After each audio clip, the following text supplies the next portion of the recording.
Sega and Sonic Team are very confident in Sonic Racing CrossWorlds. Hello everyone, I'm OCDsaster, and this is OCDsaster Blue, my Sonic exclusive channel where everything we do here is Sonic related. So if that sounds like something your speed, consider checking out some other videos after this one and subscribing.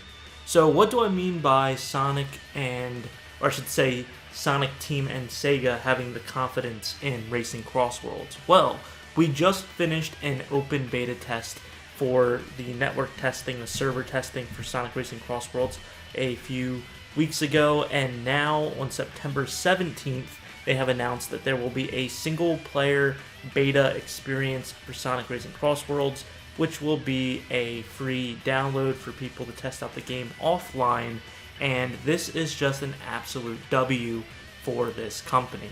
I'm in the United States on the East Coast, so midnight on September 17th will be when I can play the single-player experience, and I believe this will just be the offline demo that anyone can play before pre-ordering and eventually getting the game on September 25th, because there's no end date to this. So I wanted to quickly talk about why this is so great. As the video game market has been expanding, earning billions upon billions of dollars, a lot of these companies have gotten very greedy and really tried to milk the consumer out of every cent that they have with pre-orders, deluxe editions, ultra deluxe editions, digital deluxe editions, collections, and battle passes, microtransactions. You all know how it works in today's day and age. It wasn't like this back in the day, but because there's such a big boom in video games and in the industry, it's just the way things are headed.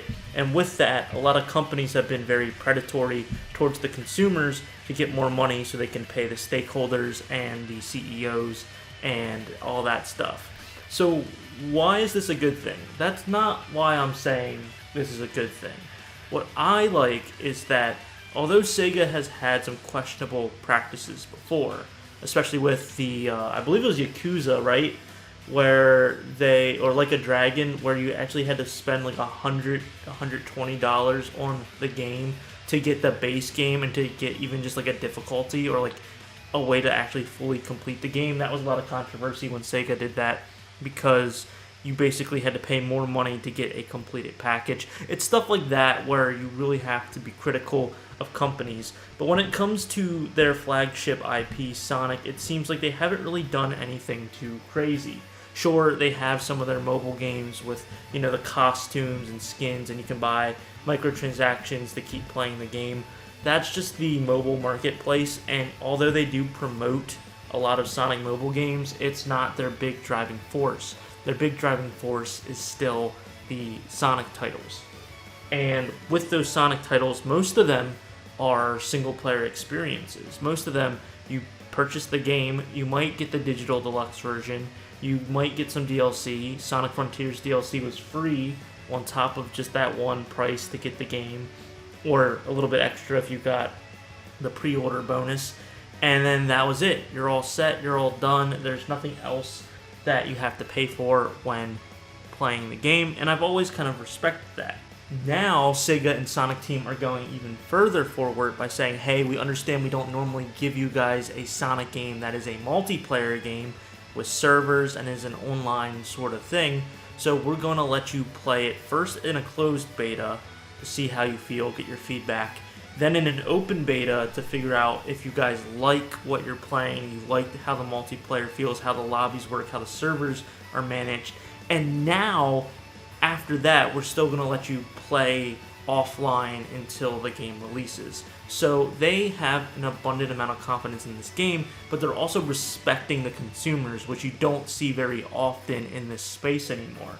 They're letting people actually get a hold of the product, and although it's not the full game and you're not going to be able to do a whole lot with this demo, you will be able to play it up until launch, and I think that's a really good way of getting people to be more incentivized to pre-order and get that digital deluxe version, or just even get the base game when it finally launches, because if you find yourself playing the demo a lot and having a lot of fun, there's much more things that can happen.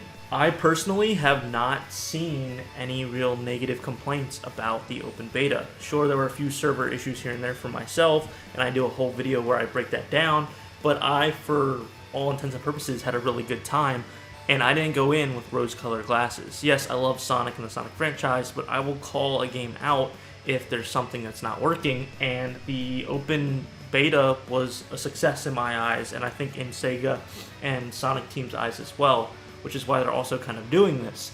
And I'm just really excited to see what this full game, the full package has. I'm very excited to make content on it, and I'm also excited to actually just play the game and race with my friends online and offline, because there will be, I believe, a split screen component. I could be getting that wrong, but I'm pretty sure that that's a part of it.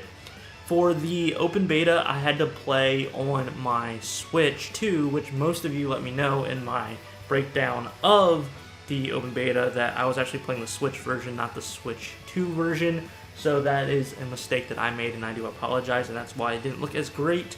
And I thought it looked great because I was playing off of a bad TV anyway, but now I'll get to play the single player experience, the demo, on my PlayStation, which is where I'm going to be actually playing the full game. So I'm very excited to see how good it looks for the PS5. I do also need to note that this demo will not be available for Xbox One or PlayStation 4, so just be mindful of that when you are anticipating downloading this demo. I also want to note that this is an offline single player only sort of thing, so I would assume there's not going to be a whole lot of content here. I feel like we're only going to be able to play the characters that we played in the open beta, and we're not going to be able to play any more Grand Prix. We're going to get that first Grand Prix, and we're going to get a time trial, and that's going to be about it. I'm very curious to see how much you can unlock with cart parts and stuff like that by just playing the single player offline. That'll be interesting to see, because it seems like a lot of the unlockable stuff is based off of your online performance as you're playing against other people. That'll be something to check out. I don't know 100% if what I'm saying is true. I was looking around and couldn't find too many details on this, but I can't imagine there being a lot of content for this demo, which is fine because we were spoiled, like I said, just a few weeks ago. I think a lot of people are going to be able to practice and train on those first 3 tracks for Sonic Racing CrossWorlds and get really good at it. So that might be a little bit annoying for the people that are a little bit more casual just jumping into it. They're not going to know the track as well, but I mean, who are we kidding? A lot of the people playing this game are hardcore Sonic fans and content creators, so there's going to be a lot of people already touching these courses and trying to beat their times. I am very curious about what they're going to be doing with this demo. Are we going to get extra parts to play around with? Will we still be able to unlock stuff? What do you guys think? Let me know down in the comments. Are you excited for this single player offline demo for Sonic Racing CrossWorlds before the launch? Have you already pre-ordered the game so you can play it early? Let me know down in the comments, and as always, be sure to check out some other great Sonic content we have here on the channel. It's not all CrossWorlds, we have a bunch of other Sonic content here, and I would really appreciate it if you would consider checking it out and subscribing for more. I'm OCDsaster, and I hope you have a super Sonic rest of your day. See ya!